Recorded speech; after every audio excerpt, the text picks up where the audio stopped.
Hello, folks. John Muller here, back with Encouraging World News for Monday, the 6th of February 2017. I'd like to start off in Australia, if you don't mind, the land of bad beer and bouncing rodents, where authorities have intercepted a yacht carrying 1.4 tons of cocaine. This is apparently the culmination of a 2-year police investigation.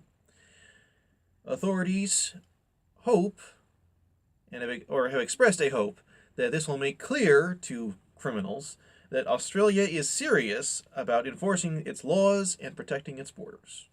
Good luck, Australia. Also in Australia, a royal commission is investigating into sexual abuses by Catholic priests. Excuse me. And they have managed to get the Catholic Church to produce its own records on sexual abuses by Catholic priests. And this is impressive. There are a lot of people who would have thought this was impossible. But they did. Somewhere around 1,500 Catholic priests are in these records as having been alleged to have abused somewhere over 4,000 victims. Mostly young boys. The rest are almost all young girls. Apparently 7% of all Catholic priests in Australia were implicated in these records. And, well, as a person writing for news.com.au wrote in what seems to be a charming callback to their British roots with understated sarcasm, the Catholic Church revealing the scope of abuse and victims reports is a change from refusing to do so.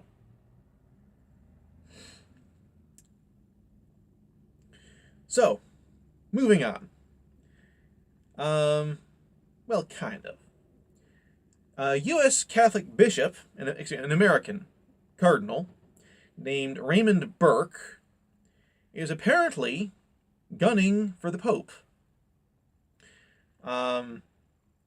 Apparently, there are some number of people in the Catholic Church's hierarchy who are rather upset with the Pope becoming involved in contemporary politics in the way he has, particularly regarding American politics and Islam. Apparently, he's gone so far as to meet with an Italian nationalist leader in the Vatican. Now, I know there are people who might not see how this would be encouraging, but there are issues with the Catholic Church, right? There are objectively things that are wrong with the Catholic Church. And I think that this public show from senior members of the Catholic hierarchy that they are willing to stand up against the Pope and the rest of the church hierarchy for what they think is right, whether or not you agree with it, is good. This is a good sign. This shows that there are people who will not blindly follow instructions from above in the Catholic Church's hierarchy. I take that as encouraging. I hope you do too. Moving on, Syrian government forces have cut the last supply line into Raqqa, the de facto ISIS capital in Syria. Now that is kind of dovetails with a story I reported on yesterday, saying that Syrian rebel forces were moving to encircle Raqqa. So apparently, the three general factions in Syria, being Turkey-backed rebels, US-backed rebels, and Russian-backed government forces, are all concentrating on fighting against Islamic State. Independently, without any kind of central direction, which shows something very good, that they're all focusing independently on this greater threat. It does reveal a slight risk of all these people moving to attack this one city, that they might start run into each other and start fighting each other. But there are peace talks ongoing. There is talk. Peace talks are ongoing. There is a general truce that is generally holding. So this is encouraging. This is good news. Look out for the future.